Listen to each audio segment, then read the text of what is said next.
Oke, siap buat mulai ya. Hari ini semoga semuanya sehat, semuanya happy. Seperti biasa, sebelum masuk ke pasal yang baru, kita bakal lihat sebentar apa yang kita pelajari di pertemuan terakhir. Boleh ditampilkan slide-nya, mimin-mimin yang cantik-cantik, single-single, boleh bantu saya. Oke, terakhir kita bahas mengenai Matius 13, 2 minggu yang lalu, tentang The Kingdom Parables. Oke, kita bahas ada 8 perumpamaan yang semuanya membahas tentang kerajaan surga.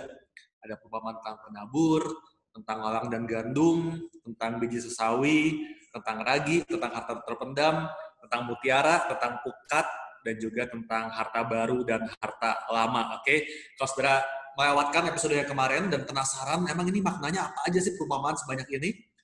Saudara bisa tonton kembali rekaman kelas kita di YouTube-nya Easy Church, sudah diupload, bisa langsung ke sana, masuk ke YouTube-nya Easy Church, kemudian klik di albumnya Me and My Bible, atau bisa juga masuk ke Instagram saya, Aryan Dave, di profilnya juga ada link yang kalau saudara klik, akan langsung masuk juga ke album Me and My Bible di YouTube-nya Easy Church. Oke, kita bakal lanjut hari ini, singkat tapi padat dan semoga memberkati hari ini. Kita akan masuk ke Matius 14. Saya kasih judul hari ini The Compassion of Christ. Oke, belas kasihan Kristus. Pasal ini nggak terlalu panjang, tapi satu benang merah yang bisa saya tarik dari pasal ini adalah gambaran betapa Yesus Kristus itu adalah pribadi yang penuh dengan compassion, penuh dengan belas kasihan. Oke, dan itu yang bakal kita sama-sama lihat. Di sepanjang pasal ini kita bisa melihat begitu banyak contoh bagaimana Yesus adalah pribadi yang penuh dengan compassion. Oke, mari kita mulai. Slide pertama. Pasal ini dimulai dengan kisah kematian Yohanes Pembaptis. Oke, itu dari Matius 14, mulai dari ayat 1 sampai ke ayat 12. Kita nggak bakal baca semua ayatnya, tapi saya akan ceritakan rangkumannya aja. Kalau saudara ingat, waktu kita bahas pasal Matius 11, ingat ya, itu berarti bulan lalu ya, Matius 11, kita waktu itu ngomongin soal pergumulan Yohanes Pembaptis yang ada di penjara. Ingat ya, Matius 11 dengan judul waktu itu apa? Prison of Hope. Itu juga sama, saudara bisa lihat rekamannya di YouTube Easy Church, masuk melalui link Instagram saya, oke? Dan kita ingat waktu itu bagaimana Yohanes di penjara dan dia mulai meragukan benar gak nih Yesus Mesias, dan akhirnya dia mendapat keyakinannya kembali lewat Yesus bahwa betul ini adalah juru selamat yang ditunggu-tunggu. Dan di pasal ini pada akhirnya kita akan lihat bahwa ini adalah akhir kisah dari Yohanes Pembaptis, di mana dia pada akhirnya dipenggal kepalanya atas perintah dari Herodes Antipas. Nah, saya bakal coba ceritakan sedikit background sejarahnya. Oke, kalau saya suka sejarah, saudara bisa lihat di layar ada beberapa tokoh di situ yang saya coba bikin silsilahnya supaya ada bayangan. Jadi, waktu itu ada sebuah skandal besar di keluarga Herodes. Oke, kalau balik banget ke episode-episode awal, saya lupa Matius 1 atau Matius 2, kita pernah bahas mengenai Herodes yang agung, betul ya, Herod the Great. Nah, Herodes yang agung ini yang kemudian memerintahkan para majus buat mencari bayi Yesus. Dia adalah salah satu raja besar waktu itu, penguasa Israel. Dan dia itu punya anak banyak banget, kalau sudah baca di internet, Wikipedia, apapun itu. Ini Herodes yang agung, anaknya banyak banget, sampai saya udah nggak hafal siapa aja, ada berapa, istrinya siapa aja, udah nggak tahu saking banyaknya. Dan bahkan beberapa anaknya itu mati dieksekusi oleh Herodes sendiri, Herod the Great. Nah, tapi dari sekian banyak anaknya itu, hari ini ada dua aja anaknya yang menjadi pusat dari kisah kita, yaitu yang namanya Herodes Antipas dan Herodes Philippus yang pertama. Herod Philip I, itu di gambar. Jadi dua-duanya adalah anak dari Herodes yang agung.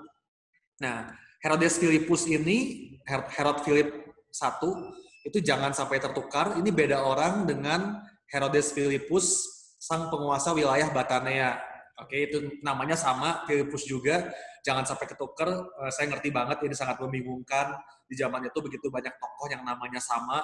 Nanti saudara bisa pokoknya pelajari semua detail sejarahnya kalau penasaran. Tapi hari ini mari berfokus pada tokoh-tokoh yang ada di kisah ini aja, oke?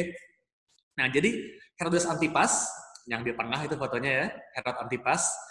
Waktu itu dia adalah penguasa wilayah Galilea, dan dia punya seorang istri yang bernama Phasaelis. Oke, sayangnya nggak ketemu fotonya, sudah coba cari-cari sejarah, kayaknya kurang menemukan foto yang pas buat dia.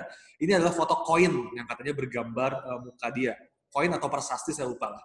Tapi intinya Antipas punya istri namanya Phasaelis, dan Phasaelis ini adalah putri dari Raja Aretas dari Nabatea. Oke, Raja Aretas keempat dari Nabatea. Nabatea adalah sebuah wilayah di sebelah timur Sungai Yordan. Oke, jadi kita lihat di layar sebelah kiri, itu jelas semua ya. Herod Antipas, dia nikah sama putrinya Aretas IV yang namanya Phasaelis. Oke, nah kemudian saudaranya Herod Herodes Philippus, itu menikah juga, punya istri namanya Herodias. Dan dari perkawinan mereka punya satu orang putri yang namanya Salome. Oke, saya nggak ceritain panjang lebar, tapi singkatnya begitu. Oke, Philippus nikah sama Herodias dan punya putri namanya Salome.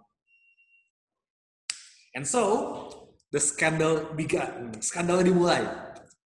Yang terjadi adalah Herodes Antipas ini, dia main gila sama istri saudaranya, yaitu Herodias. Oke, jadi mereka terlibat affair, perselingkuhan, Antipas sama Herodias. Dan akhirnya Antipas menceraikan Phasaelis, begitu juga dengan Herodias menceraikan Philippus. Oke, sehingga akhirnya mereka bersama nih. Jadianlah mereka, si Herodes Antipas dengan si Herodias. Dan skandal inilah yang lalu ditegur dengan keras oleh Yohanes Pembaptis. Dan akibat dia menegur dengan keras, maka Yohanes pun dijebloskan ke dalam penjara waktu itu. Padahal kalau kita baca di Injil lain disebutkan bahwa sebetulnya Antipas ini, dia itu apa ya? Dia itu cukup suka mendengarkan pengajaran-pengajaran Yohanes. Tapi masalahnya pasangannya Herodias ini benci banget sama Yohanes, karena tadi tersinggung ditegur. Ini Herodias ini udah pahit banget, jadi dia paksa, dia pengen gimana caranya supaya Yohanes dihukum mati. Tapi Herodes Antipas agak ragu-ragu, karena tadi, aduh sebenarnya oke juga nih pengajarannya, kayaknya seru juga nih dengerin. Nah, karena Herodes nggak pengen bunuh Yohanes, akhirnya yaudah deh, jangan dibunuh, kita masukin ke penjara aja. Jadi akhirnya Yohanes Pembaptis dimasukin ke penjara. Itu kisahnya kita bahas di Matius 11 kemarin. Gitu. Nah, until one day, sampai satu hari, terjadilah kisah ini. Di mana Herodias, yang udah kesel banget, pengen banget Yohanes mati, dia akhirnya membuat sebuah skenario. Di tengah sebuah pesta besar, ketika semua para petinggi kerajaan hadir, kemudian di situ Herodes Antipas udah setengah mabok. Nah, Herodias sudah punya strategi. Dia suruh putrinya, yaitu Salome, yang adalah berarti anak tirinya Herodes ya, ini kan anak tiri Filipus tadi. Nah, si Salome ini disuruh buat menari di pesta itu. Menurut para ahli, diperkirakan waktu itu usia Salome mungkin di kisaran 17 atau 18 tahun. Oke, jadi ini lagi geboy-geboynya, oke, kalau kata orang Sunda. Dan kalau sampai Herodes tergoda, saya pastikan itu tariannya bukan tarian waltz atau tarian cha-cha gitu yang elegan, pastinya enggak. Oke, bayangan saya ini pasti adalah goyangan yang sangat hot banget, bahkan mungkin lebih hot daripada goyang TikTok anak zaman sekarang gitu ya. Sehingga Herodes Antipas terpesona melihat Salome yang menari, dan di tengah kemabukannya dia pun bersumpah, oke, mau apa juga, pokoknya gue kasih buat lo. Apapun juga aku kasih. Aku bersumpah. Kata Herodes di depan semua tamu undangannya. Ya, namanya cowok ya. Namanya cowok, kalau udah nafsu, buta. Udah gak mikir panjang lagi. Ya gak sih, para pria? Betul ya? Nah, dan senanglah Herodias. Karena ini umpannya dimakan sama Herodes. Diembat umpannya. Langsung dia bilang ke Salome, Oke, kamu kan boleh minta apa aja. Sekarang kamu minta ke Herodes kepalanya Yohanes Pembaptis. Dan dimintalah. Oke, kata Salome ke Herodes, aku minta sesuai sumpahmu apapun boleh, aku minta kepalanya Yohanes Pembaptis. Dan ya, tadi ya sebetulnya Herodes agak enggan, tapi udah terlanjur sumpah. Dia udah sumpah depan orang banyak, dia nggak mau mempermalukan dirinya sendiri. Jadi akhirnya dengan berat hati, dia perintahkan Yohanes Pembaptis dipenggal, dan kepalanya disajikan di atas sebuah talam, dibawa ke pesta itu, dikasih ke Salome, dan Salome bawa ke ibunya Herodias. Tragis memang kisah kematian Yohanes, semuanya hanya disebabkan karena hawa nafsu dari seorang Herodes Antipas. Dan kalau kita lebih lanjut pelajari sejarahnya, ini skandal ini dampaknya jauh lebih besar lagi. Oke, saya ceritain dikit ya supaya biar seru aja, biar tahu kisah aslinya. Ingat tadi istri pertamanya Herodes yang namanya Phasaelis. Nah, dia itu kan putri dari Raja Aretas. Dia diceraiin sama Herodes Antipas, pulang ke rumah bapaknya. Cerita dong, dia dizolimi, diceraikan gara-gara Antipas pengen kawin sama istrinya Filipus. Bayang? Dan Raja Aretas itu marah banget sehingga dia mendeklarasikan perang terhadap Herodes. Jadi akhirnya Aretas membawa pasukannya dari Nabatea menyerang Herodes, dan dalam peperangan itu Herodes Antipas mengalami kekalahan yang besar banget. Pasukannya hancur, dan akhirnya dia cuma berhasil selamat berkat bantuan pasukan Romawi. Dia minta tolong ke Romawi yang adalah penjajah, kan mereka kopeng ya. Tapi jadi udah tahu kan, akhirnya Antipas utang budi sama Romawi karena ditolongin dia waktu diserang. Dan wah, ini kalau sudah baca sangat rumit sekali. Persahabatannya dengan Romawi pun akhirnya nggak berakhir mulus, gitu ya. Dan lagi-lagi gara-gara perempuan yang namanya Herodias ini. Sudah baca kisahnya ya. Jadi akhirnya gara-gara Herodias, Herodes Antipas dituduh merencanakan pemberontakan terhadap Kaisar Caligula. Dan sebagai akibatnya, Herodes dan Herodias dua-duanya diasingkan ke Spanyol, di mana mereka berdua, pasangan ini meninggal di sana. Ada yang bilang dibunuh sama Caligula, ada yang bilang mereka bunuh diri karena udah stres, I don't know. Tapi yang pasti hidup mereka berdua pun berakhir dengan sama tragisnya. Semuanya gara-gara Herodias. Okay? So you see guys, how a wrong woman can ruin your life. Okay? Ini lesson buat kita semua, para pria terutama. Hati-hati dalam milih pasangan, oke, apalagi kalau ini istri orang, udah jelas jangan lah ya. Because you may be a king like Herod, but your queen can either strengthen or destroy your kingdom. Seorang wanita, para wanita ketahuilah, engkau mempunyai kemampuan buat memperkuat atau menghancurkan kerajaan suamimu. Sama seperti yang dialami oleh Herodes. Oke, dia punya keadaan yang bagus, bahkan dia adalah putra mahkota seharusnya, karena semua kakaknya udah mati dibunuh, harusnya dia nih calon penerus tahta dari Herodes yang agung, tapi gara-gara dia, ya itu, jatuh karena wanita, karena Herodias, gak cuma dia kehilangan kekuasaannya, bahkan hidupnya berakhir tragis.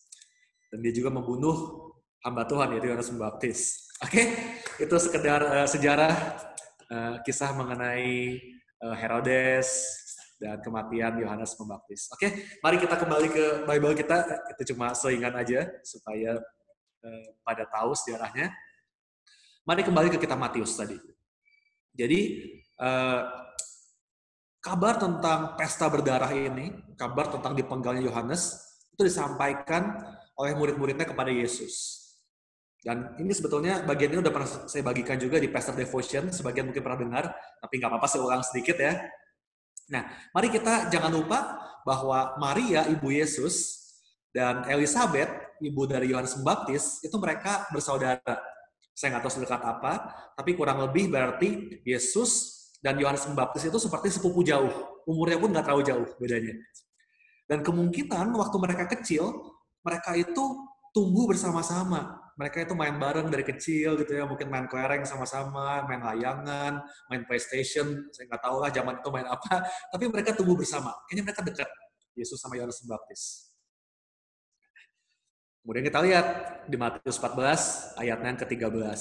A dulu, kita lihat bagian A dulu. Dibilang di sini, setelah Yesus mendengar berita itu, berita kematian Yohanes, menyingkirlah ia dari situ dan hendak mengasingkan diri dengan perahu ke tempat yang sunyi. Okay? Here we can see the humanity side of Jesus. Kita bisa melihat bahwa Yesus itu 100% Tuhan, tapi dia juga 100% manusia. Dia ngerasain banget namanya sedih, gitu ya. Kita tahu bahwa ini bukan satu-satunya momen di mana Yesus menangis. Ingat juga bahwa ketika Lazarus meninggal, ya, di situ Yesus juga menangis, ingat ya. Nah, jadi Yesus itu manusia banget kayak kita. Dia bisa bersedih juga, dia bisa galau juga. So waktu itu pasti Yesus itu udah pusing banget. Pertama, dia sedih banget mendengar saudaranya, sepupunya itu meninggal, dibunuh, Yohanes Pembaptis. Teman dekatnya dia dari kecil. Dan kedua yang bikin dia makin stres, dia udah tahu berikutnya giliran dia. Kita tahu bahwa kemudian pada akhirnya Herodes Antipas juga yang merupakan orang yang menjatuhkan hukuman mati untuk Yesus kan. Dan Yesus sudah tahu, he is next. Gilirannya bakal dia. Jadi Yesus sudah banyak pikiran banget, dia pusing banget, dia sedih banget. Makanya dia memutuskan buat mengasingkan diri ke tempat yang sunyi, dibilang ayatnya. So he just wanted to be alone. Sama kayak kita lah ya nggak sih? Kita namanya orang gitu kan, kita lagi banyak masalah, kita bakal gimana? Males ketemu orang ya nggak sih? Maunya diem di rumah aja sendiri, masuk kamar, kunci pintu, masuk ke kamar mandi, nyalain shower, nangis di bawah shower, pokoknya manusia banget lah, oke? Galau-galaunya, namanya orang kayak gitu. Yesus pun sama. Dia mau menyendiri, dia naik kapal, dia menyeberang pulau, pengen jauh-jauh dari keramaian orang. Tapi lihat yang terjadi berikutnya, ini konyol banget. Di ayat B-nya dibilang, tetapi orang banyak mendengarnya dan mengikuti dia dengan mengambil jalan darat dari kota-kota mereka. ini this is so funny. Susah banget emang jadi selebritis kayak Yesus. Jadi Yesus sudah sengaja naik perahu, dia mau nyeberang danau. Ini orang banyak, malah mereka muter lewat jalan darat gitu ya, nungguin di seberang danaunya. Kebayang? Jadi waktu Yesus nyampe di seberang, kebayang gondoknya tuh kayak apa? Gitu pas dia mau mendarat perahunya, dia lihat di seberang, ini orang banyak udah nungguin. Halo Yesus, ketemu lagi, kita udah nungguin di sini. Waduh, kebayangnya, aduh ini pengennya menyendiri, kok nggak bisa nih. Ternyata orang-orang ini ada di mana-mana gitu ya. Sedih banget. Tapi lihat apa yang terjadi berikutnya. Lihat di ayat 14. Dibilang gini, ketika Yesus mendarat, ia melihat orang banyak yang besar jumlahnya. Maka perhatikan, tergeraklah hatinya oleh belas kasihan kepada mereka. Dan ia menyembuhkan mereka yang sakit. Wow. Saya renungkan, inilah yang namanya selfless. Inilah yang namanya nggak egois. Yesus jelas lagi pusing tadi. Dia punya masalahnya sendiri yang harus dia pikirin. Sebenarnya dia mungkin pengen banget waktu teriak, "Come on guys, leave me alone, give me a break. Aduh, gue juga lagi sedih nih, gue lagi pusing nih." Bisa banget Yesus bilang gitu. Tapi enggak.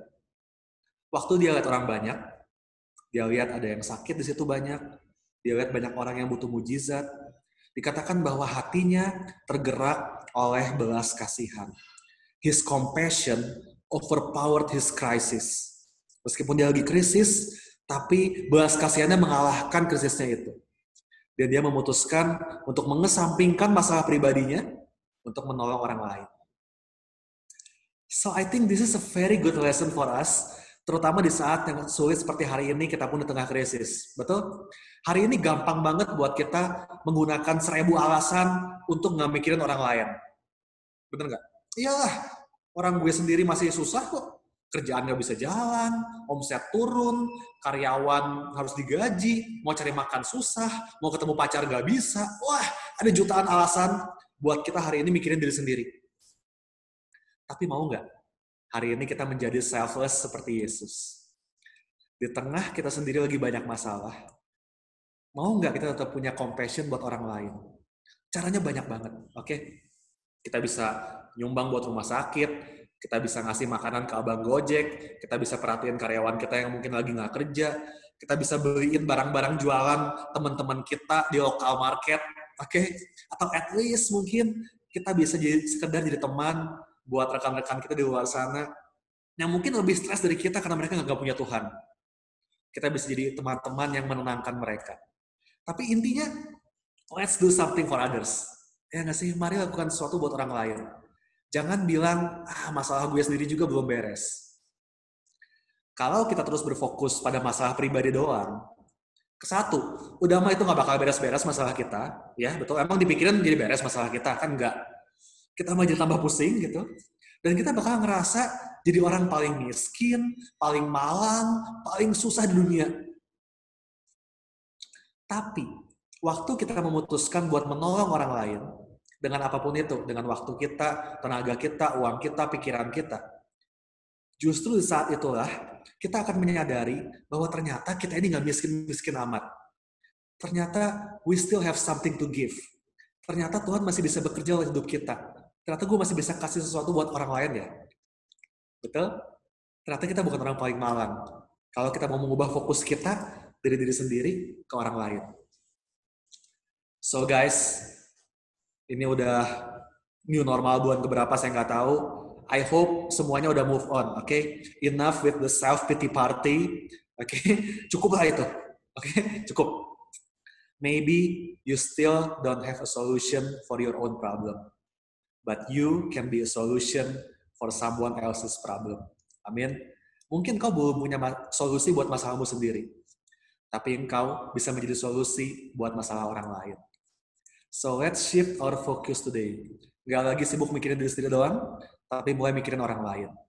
Let our compassion overpower our crisis. Amin, amin, amin. Itu pelajaran yang kita dapat dari Yesus. Nah, sekarang kita lanjut. Kita terusin kisahnya nih. Masih di tempat yang sama, masih di scene yang sama. Setelah seharian Yesus menyembuhkan orang sakit, ternyata compassion-nya Yesus, belas kasihan Yesus, nggak berhenti sampai di situ. Berikutnya di ayat 15-21, itu adalah kisah mujizat di mana Yesus memberi makan 5.000 orang laki-laki hanya dengan 5 roti dan 2 ikan. Oke, kayaknya semua udah tahu kisah ini dari zaman sekolah minggu udah sering ceritain. Oke, saya bacain dikit aja. Ayat 15 dan 16 dibilang, menjelang malam, murid-muridnya datang kepadanya dan berkata, tempat ini sunyi dan hari sudah mulai malam. Suruhlah orang banyak itu pergi supaya mereka dapat membeli makanan dari desa-desa. Tapi Yesus berkata kepada mereka, tidak perlu mereka pergi, kamu harus memberi mereka makan. Okay? And this is the compassion of Christ. Yesus itu nggak berkewajiban ngasih orang banyak ini makan. Ya nggak sih? Dan di sisi lain, orang banyak ini pun datang sama Yesus bukan buat dikasih makan. Ya nggak? Mereka datang itu pengen disembuhin yang sakit. Sebagian yang lain pengen dengar pengajaran Yesus. Nggak ada dari mereka yang expect, yang berharap bahwa setelah ibadah bakal dibagiin konsumsi. Nggak ada loh. Nggak ada yang berharap itu juga. Yesus juga nggak berkewajiban buat itu. Tapi Yesus tahu mereka lapar. Dan Yesus nggak berhenti di menyembuhkan sakit penyakit mereka. Yesus juga mau mengenyangkan perut mereka. See, this is amazing truth, right? Bahwa ternyata Tuhan gak cuma sekedar memberikan kita hidup, Tuhan juga pengen kita menikmati hidup. Makanya Yohanes 10 bilang, aku datang supaya mereka mempunyai hidup dan mempunyai dalam segala kelimpahan. Sama seperti orang banyak ini. Mereka datang buat kesembuhan, malah dikasih makan sekalian sama Yesus. Jesus always gives beyond expectation. Amin. Dan, ada banyak banget sermon yang bagus banget yang saya pernah dengar mengenai pemberian makan untuk 5.000 orang laki-laki ini dari berbagai angle, betul ya? Mulai dari Andreas yang menemukan si anak kecil yang punya 5 roti 2 ikan, lalu si anak kecil yang dengan rela memberikan apa yang dia punya, dan ketika apa yang kita punya kita bawa kepada Yesus, maka Yesus memberkati dan melipat gandakannya. So many great lessons from this story. Hari ini mungkin saya cukup bahas dengan satu angle aja. Saya mau kasih lihat dari angle-nya para rasul. Oke, ayat 19. Di ayat 19 dibilang, lalu disuruhnya orang banyak itu duduk di rumput. Dan setelah diambilnya 5 roti dan 2 ikan itu, Yesus menengadah ke langit dan mengucap berkat. Lalu memecah-mecahkan roti itu dan memberikannya kepada murid-muridnya. Lalu murid-muridnya membagi-bagikannya kepada orang banyak. Pertanyaannya, Kenapa harus diberikan kepada murid-muridnya? Ayo. Kenapa nggak langsung Yesus aja yang bagiin? Kenapa nggak Yesus kasih ke yang paling depan, lalu ini dioper ke belakang ya? Atau kenapa nggak langsung Yesus berdoa dan roti turun dari surga? Seperti zaman bangsa Israel, mana turun dari surga. Kan bisa kan? Kenapa harus dia kasih ke murid-muridnya? Kenapa harus melibatkan murid-muridnya dalam mission impossible ini? Karena ini kan sebuah misi yang mustahil, ya nggak sih? 5 roti 2 ikan dibagiin kepada 5.000 laki-laki. Kalau dihitung sama istri anaknya, mungkin ada sekitar 20.000 orang di situ. Impossible mission. So, saya bisa bayangin waktu itu, kayaknya murid-muridnya pasti gemeteran gitu ya. Kebayang nggak sih? Gemeteran membawa potongan kecil roti dan ikan mereka gitu ya, yang dibagiin sama Yesus, kan dikasih ke muridnya, nih kau bagiin ya. Saya kebayang mungkin Petrus coba kebagian kepalanya doang gitu ya. Yakobus mungkin coba kebagian ekornya doang gitu ya. Dan dengan penuh kegalauan, dengan keraguan-raguan, mereka mulai membagikan potongan-potongan kecil di tangan mereka. Mungkin bahkan sambil bilang ke orang banyak, jangan gede-gede potongnya, ingat yang lain, bagi-bagi. Karena mereka tegang banget, gimana caranya ini? Sebuah tugas dari Yesus yang benar-benar bikin stres pastinya buat para murid-murid. Tapi kita bisa lihat bahwa Yesus ingin melibatkan murid-muridnya dalam proses terjadinya mujizat. Betul nggak? Yesus tadi, dia bisa aja melakukan mujizatnya sendiri. Tapi dia nggak mau. Dia bisa saja tadi angkat tangan dan roti turun dari langit untuk semua orang, gitu kan? He can do that, but he didn't do that. Dia pengen murid-muridnya juga mendapatkan pengalaman yang menakjubkan dalam hidup mereka, bahwa mereka itu bisa menjadi saluran berkat, saluran mujizat buat orang lain. Sama halnya dengan kita hari ini. Kenapa Tuhan mau kita punya compassion yang sama seperti Kristus? Karena Ia ingin bekerja melalui kita, melalui saya, melalui saudara. Saat kita lihat teman kita ada yang butuh ditolong, bisa nggak Tuhan tolong dia langsung? Bisa banget. Betul? Tapi Tuhan taruh belas kasihannya di hati kita, supaya kita yang tergerak buat tolong orang itu. How amazing is this? Tuhan gak butuh kita, tapi justru kita mendapat privilege untuk menjadi coworker-nya, partnernya Tuhan dalam memberkati orang lain. Makanya belas kasihnya taruh di kita, supaya kita yang tolong orang itu. Dan firman Tuhan bilang di 1 Korintus 15, bahwa dalam Tuhan, semua jerih payah kita itu gak sia-sia. Amin? Lihat hasilnya di ayat 20. Ayat 20 bilang apa? Dan mereka semuanya makan sampai kenyang. Kemudian orang mengumpulkan potongan-potongan roti yang sisa, 12 bakul penuh. Jadi setelah semua 20.000 orang itu makan sampai kenyang, ini masih ada sisa 12 bakul nih. Dan kenapa 12 bakul? Di bayangan saya, kemudian Yesus bagiin 12 bakul itu ke 12 muridnya. Yang tadi ketakutan, gemetar itu, bisa nggak gue bagiin ke semua orang ini? Cuma dapat kepala ikan doang, bisa nggak gue bagiin ya orang sebanyak ini? Kepada murid-muridnya yang ikut serta dalam misi yang mustahil tadi, Yesus kasih, nih, seorang satu bakul bawa pulang nih buat kamu. Petrus bawa pulang sebakul. Yakobus bawa pulang sebakul. Yudas bawa pulang sebakul. Dibagiin seorang sebakul. It's like a reminder for them bahwa bersama Yesus, jerih payah mereka nggak akan sia-sia. Seolah Yesus lagi bilang, engkau udah jadi partnerku dalam melayani orang banyak, aku pastikan engkau sendiri akan pulang dengan membawa kelimpahan. Dan saya percaya banget hal yang sama berlaku buat saya dan saudara hari ini. Let us become God's co-worker. Mari menjadi partnernya Tuhan. Let's take part in this global mission dalam kita memenangkan jiwa-jiwa, mengasihi Tuhan, mengasihi sesama. Let's have the same compassion. Mari miliki belas kasihan yang sama and serving others. Mari menjadi saluran berkatnya Tuhan. And I believe, saya sangat percaya bahwa engkau sendiri pun gak akan kekurangan. Tuhan pasti pelihara dan engkau akan pulang dengan bakul yang penuh seperti para rasul. Amin. Itu pelajaran yang saya dapat dari kisah 5 roti dan 2 ikan.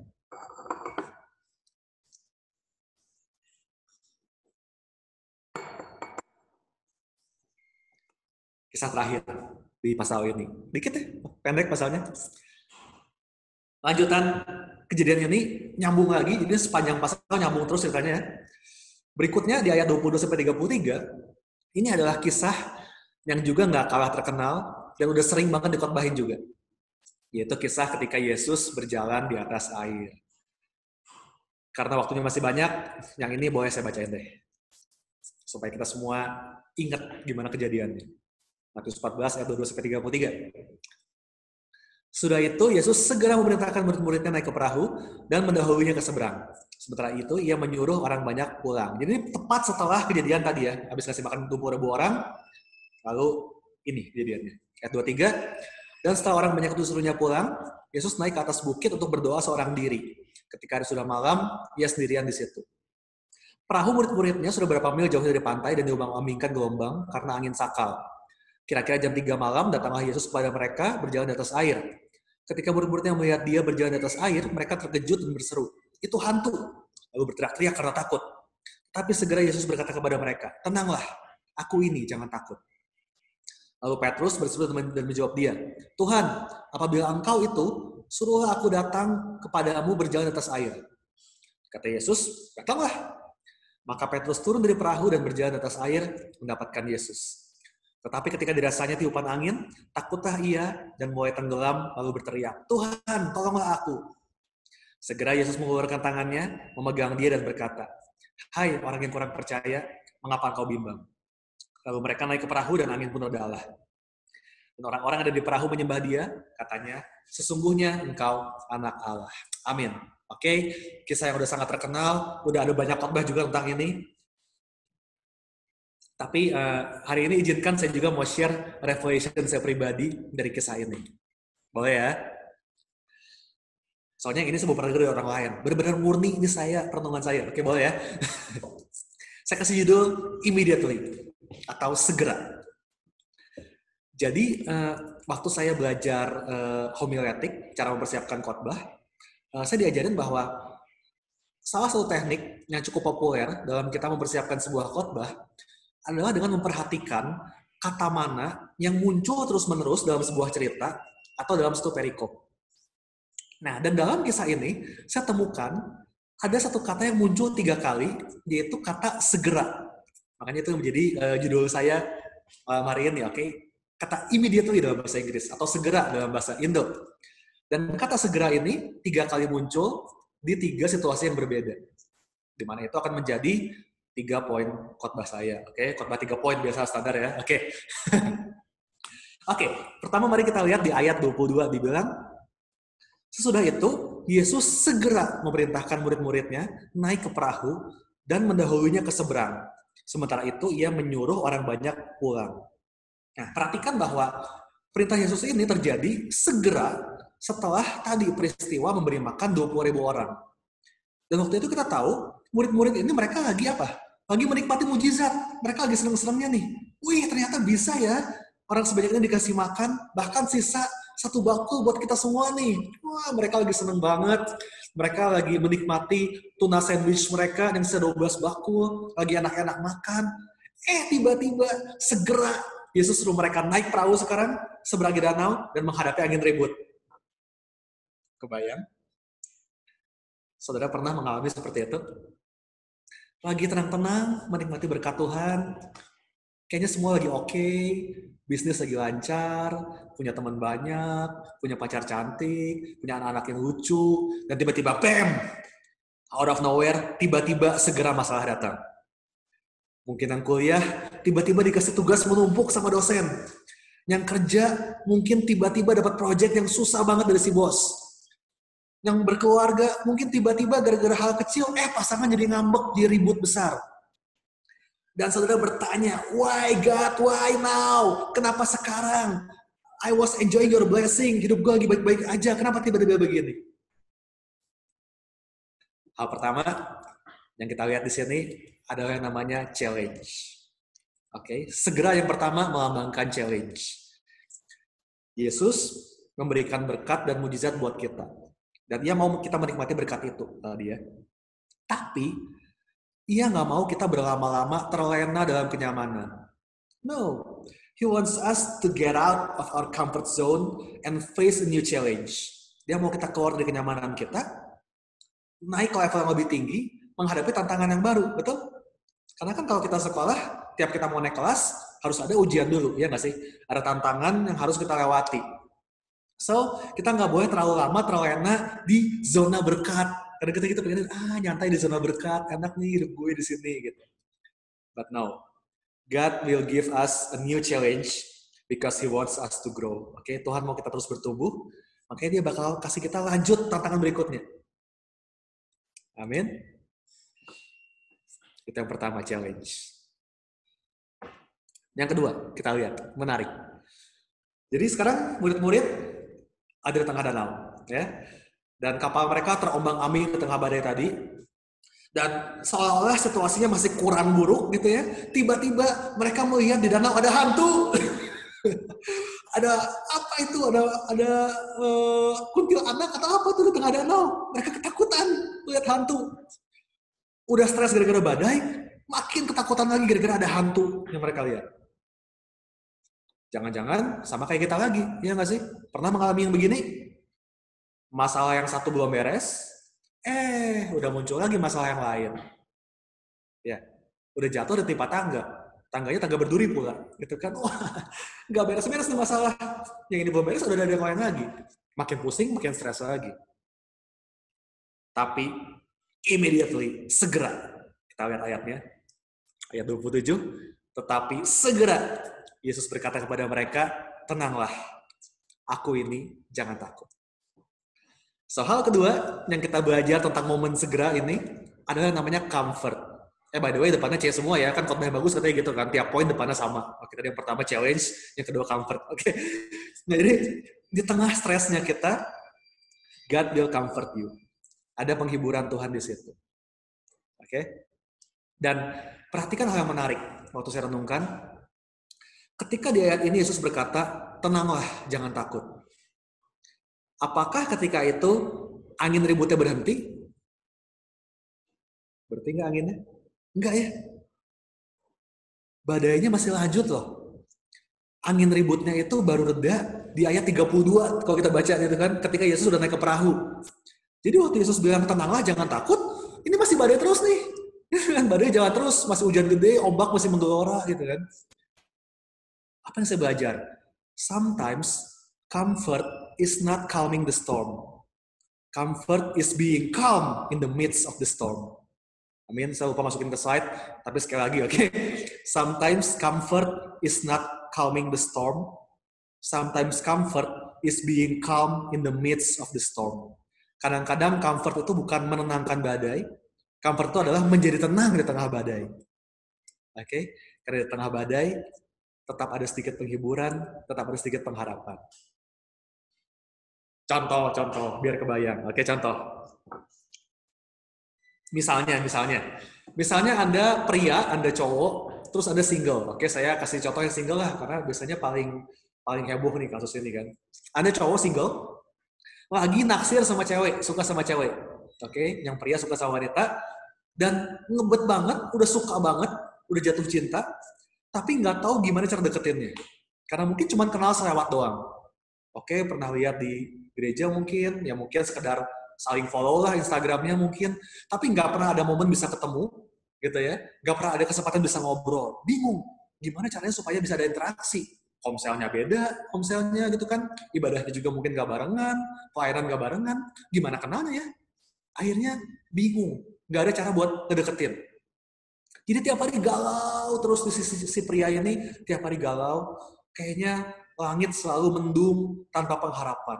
Aduh, gimana ya bisa kenalan sama dia, gimana bisa ngobrol ya. Pusing dia galau tiap hari. Until one day, satu hari, waktu si pria ini bangun pagi, bangun tidur, kalau bangun tidur ngapain sih biasanya? Ngecek HP ya nggak sih? Dia bangun, saat teduh, enggak lah. Mau cek HP pasti bohong saat teduh. Oke, bangun-bangun, dia cek HP. Kemudian, wow, pas dia lihat, ternyata si cewek kecengan dia ini nge-like fotonya dia di Instagram. Postnya dia di-like sama si cewek. Wah, dan suddenly, tiba-tiba, langit yang kelabu itu berubah menjadi biru. Kayaknya cerah banget semuanya. Dia mulai bicara sambil bernyanyi, dia berjalan sambil menari, pokoknya hidupnya mendadak indah tiba-tiba. Siapa yang pernah ngalamin kayak gitu? Ayo. Padahal kalau dipikirin, itu cuma like di Instagram, men. It's just one like. It's nothing. Ya nggak sih? Bukan berarti dia udah dapetin ceweknya, ya nggak sih? Belum dapet loh. Tetap aja masih harus pikirin gimana cara deketinnya, gimana. Masih harus berusaha buat gimana supaya bisa ngajak makan. Ini perjuangan masih panjang banget nih perjuangannya. Ini cuma satu like, but even it's just a small thing. Just one like in IG, come on. But it gives him hope to go on. Bener gak sih? Dia jadi semangat lagi tuh. Padahal mungkin gak ada artinya satu like itu. Tapi mendadak hidupnya berubah. Dia semangat buat hari itu. Nah itu yang namanya comfort tadi saudara. Jadi kadang ketika comfortnya datang, kan penghiburan ya comfort itu. Mungkin badai kita belum berlalu. Mungkin masalah kita nggak langsung beres. Tapi di tengah situasi yang sulit, seringkali Tuhan kasih kita, dalam tanda kutip, berkat-berkat kecil yang itu menghibur kita, memberikan pengharapan, dan meyakinkan kita bahwa, oh ternyata Tuhan nggak lupa sama saya. Ternyata Tuhan masih ingat sama saya. Di tengah masalah, saya masih merasakan kebaikan Tuhan. Nah, itu yang namanya God's comfort. It gives us strength to carry on. Amin. Hal kecil, tapi itu memberikan kita pengharapan, semangat buat terus maju. Itu yang kedua, yaitu comfort. Terakhir, poin yang ketiga. Tadi kita lihat bahwa kemudian setelah Yesus bilang, tenang tadi ya, ini aku tenang. Lalu dia memanggil Petrus buat datang kepadanya. Betul ya? Petrus bilang, Tuhan kalau itu engkau, panggil aku ke sana. Dan Yesus bilang, ya datanglah. Petrus percaya pada Yesus, lalu ia keluar dari perahu, dan wow, ternyata Petrus pun bisa berjalan di atas air. Tapi kemudian, Petrus mulai melihat ke sekelilingnya. Wih, ini badai ganas banget nih. Wih, ombak gede banget nih. Wah, dia mulai khawatir, dia mulai ragu, dan dia mulai tenggelam. Be careful guys. Bapak Ibu jangan hati-hati. Don't let your focus be distracted. Ini quote buat saudara. Focus on the storm and you will be drowned. Focus on Jesus and you will walk on water. Oke? Ketika fokus kita adalah pada badai di sekeliling kita, maka kita bakal tenggelam. Tapi saat fokus kita, mata kita tertuju kepada Yesus, maka seperti Petrus, kita akan berjalan di atas air. Kita akan mengalami mujizat. Betul nggak? Petrus baru mulai tenggelam ketika fokusnya berubah. Tadi dia ngeliat Yesus, dia ngeliat badai, tenggelam dia. So jangan sampai kita kehilangan fokus. Oke? Focus on the storm, you will be drowned. Focus on Jesus, you will walk on water. Saya percaya banget. Selama kita mengarahkan pandangan pada Yesus, maka mujizat yang kayaknya nggak mungkin bisa terjadi dalam hidup kita. Amin? Oke, tapi balik ke Petrus. Jadi saat Petrus teralihkan, dia lihat badai dan dia mulai tenggelam, Petrus berteriak, Tuhan tolong aku. Dan apa yang terjadi? Ini kata yang ketiga kali keluar. Immediately, segera, ayat 31. Segera Yesus mengeluarkan tangannya, memegang dia dan berkata, hai orang yang kurang percaya, mengapa engkau bimbang? So, C yang ketiga, itu kembali ke topik kita hari ini, yaitu the compassion. Saat kita hampir tenggelam, dan kita berseru pada Tuhan, maka tangan Tuhan, belas kasihan Tuhan, perlindungan Tuhan akan segera datang dan tidak pernah terlambat. At the end of human strength, that's where grace will take place. Betul? Di akhir kekuatan manusia, disitulah kasih karunia Tuhan nyata. Dan jangan khawatir, Tuhan sangat mengenal engkau. Ia tahu kekuatanmu, Ia tahu kelemahanmu, Tuhan tahu batasanmu, Tuhan tahu seberapa jauh kau bisa bertahan. Mungkin Tuhan mau kita berjuang dulu. Dia mau men-stretch kapasitas kita sejauh mungkin, semaksimal kita bisa. Tapi di saat kita udah sampai di batas kekuatan kita, dan kita berseru memanggil nama Tuhan, saya katakan sekali lagi, bahwa tangannya itu nggak akan terlambat untuk menolongmu. No matter how big your storm is, nggak peduli badaimu sebesar apapun, His compassion will always be available for you. Belas kasihannya tersedia buat engkau. Amin. So, itu sekilas tentang waktunya Tuhan. Ada waktunya Tuhan buat challenge-nya, buat comfort-nya, dan buat compassion-nya. Dan semuanya tiga-tiganya ini, itu akan datang dengan segera. Tepat pada waktu yang tepat. Gak akan terlambat, gak akan juga terlalu cepat. His timing for you is always perfect. Waktunya Tuhan itu sempurna buat setiap dari saudara. Amin. So, itulah khotbah 3 poin saya dari kisah Yesus berjalan di atas air. Semoga memberkati saudara. Gak apa-apa ya, ini malah jadi khotbah nih, bukan Bible study. Tapi oke lah ya. Kan dari ayat yang sama juga ya, boleh ya. Oke. Terakhir, kita tutup dengan perikop terakhir di Matius 14 ini. Yang sekali lagi menegaskan soal compassion-nya Jesus. Matius 14 ayat 34-36. Dibilang, setibanya di seberang, mereka mendarat di Genesaret. Ketika Yesus dikenal oleh orang-orang di tempat itu, mereka memberitahukannya ke seluruh daerah itu, maka semua orang yang sakit dibawanya kepadanya. Mereka memohon supaya diperkenankan menjamah jubahnya, dan semua orang yang menjamahnya menjadi sembuh. Lihat, semua orang yang menjamahnya. Kalau dalam terjemahan bahasa Inggris, semua yang whoever touches his garment, siapapun yang menjamah jubah Yesus menjadi sembuh. So, Yesus nggak pernah sekalipun mengabaikan orang yang datang kepadanya. His compassion is available for everyone. Belas kasihannya tersedia buat semua orang. Everyone, semua orang who touched his garment was healed. Semua orang yang menjamah jubahnya itu menjadi sembuh. Sebesar itulah belas kasihan Tuhan. Nggak ada yang ngetolak, semua disembuhin. Asal datang sama Yesus ya. Tapi, satu pertanyaan aja yang saya mau kasih buat saudara hari ini sebagai penutup. Do you just want to touch his garment? Or do you want to touch his heart? Apakah engkau hanya mau menjamah jubah Yesus? Atau engkau ingin menjamah hatinya Yesus? Ini yang saya tanya sama diri saya sendiri kadang-kadang. Setiap hari bahkan saya tanya sama diri saya. Saya berdoa hari ini, kita semua nggak puas hanya dengan mengalami kesembuhan, mujizat, berkat yang Tuhan bisa kasih buat kita. Oke, that's all good. Kita semua pengen dapat itu. Tapi lebih dari kita inginkan berkatnya Tuhan, mari kita inginkan hatinya Tuhan.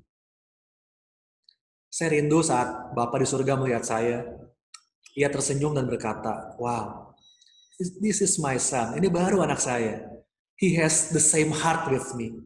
He has the same compassion with me. Dia punya hati yang sama, dia punya belas kasihan yang sama dengan aku. Itu doa saya. Mari memiliki hatinya Tuhan. Mari memiliki belas kasihan yang sama, seperti yang Yesus miliki untuk jiwa-jiwa. Let's have the same compassion like Christ. Amin. Jangan cuma mau pegang jubahnya doang supaya sembuh, tapi mari jamah hatinya Tuhan. Bikin Tuhan tersenyum melihat apa yang saudara buat dengan belas kasihan yang Tuhan kasih buat orang lain. Amin. Mari kita berdoa. Tuhan Yesus, kami bersyukur buat teladan yang Yesus kasih buat kami. Betapa Engkau punya belas kasihan yang begitu besar, punya hati yang begitu luas buat orang yang begitu banyak. Gak ada seorang pun yang datang kepada Engkau dan Engkau tolak.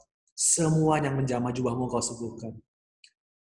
Tapi hari ini Tuhan, aku berdoa supaya kami semua di sini, setiap bapak, ibu, saudara, bahkan aku pribadi, hamba berdoa supaya kami semua hari ini nggak cuma mau menjamah jubahnya Tuhan, tapi kami menjadi orang-orang yang mau menjamah hatinya Tuhan. Biar kami nggak puas dengan berkat, dengan mujizat, dengan kesembuhan, tapi lebih dari itu kami ingin menyenangkan hatinya Tuhan. Biar hari ini compassion-nya Tuhan, belas kasihannya Yesus sendiri, itu Tuhan taruhkan di hati setiap kami. Biar kami melihat dengan matanya Tuhan, biar kami merasakan dengan perasaannya Tuhan. Waktu kami melihat teman kami yang butuh ditolong, saudara kami, keluarga kami, kerabat kami tahu bahwa belas kasihan itu Tuhan taruh di hati kami, supaya kami menjadi co-worker-nya Tuhan, partner-nya Tuhan, buat menyatakan mujizat buat orang itu. Kayak mau menjadi rekannya Tuhan dalam memperluas kerajaan surga di bumi ini. So hari ini hamba berdoa sekali lagi supaya setiap kami punya hatinya Tuhan. May we have the same compassion like Jesus. Kami punya belas kasihan Yesus Kristus sendiri. Gak cuma kejar jubahnya, tapi kejar hatinya. Terima kasih Bapak. Mulai hari ini kami gak lagi jadi orang-orang yang selfless, gak lagi cuma mikirin diri sendiri, tapi setiap harinya kami melihat keluar. Siapa lagi yang bisa kami tolong? Siapa lagi yang bisa kami bantu? Siapa lagi yang bisa kenal Yesus melalui kami?